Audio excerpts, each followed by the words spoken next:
Beralih ke informasi selanjutnya, bagi pengguna jalan lintas timur Sumatera Kayu Agung Oki menuju Lampung akan didampingi 4 pos pelayanan terpadu arus mudik untuk memastikan jalan lintas timur Sumatera lancar. Kepala Dinas Perhubungan Kabupaten Oku Antonio Ramdan mengecek persiapan pos mudik Jalan Tim Sumatera Kayu Agung Oki hingga menuju Lampung. Menurut Anton, arus mudik yang melintas di Jalan Lintas Timur Sumatera Kayu Agung Oki tahun ini sudah lebih sedikit dibandingkan tahun sebelumnya, dikarenakan sebagian besar kendaraan datang dari luar Lampung, sebagian besar masuk tol Lampung, Palembang atau Lampung Kayu Agung. Sehingga exit tol Kayu Agung tidak terlalu ramai dengan kendaraan arus mudik.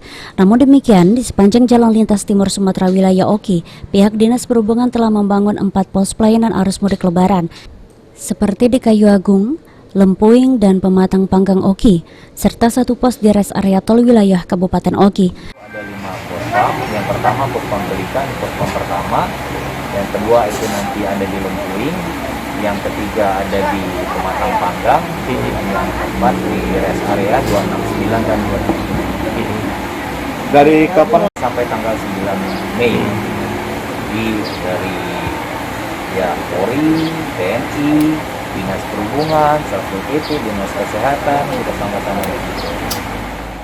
Disub Oki memastikan Jalan Lintas Timur Sumatera Oki siap dilalui arus mudik Lebaran tahun ini. Terlebih setiap pos juga didampingi dengan pos pelayanan vaksinasi booster bagi pemudik. Ahmad Romawi, PAL TV.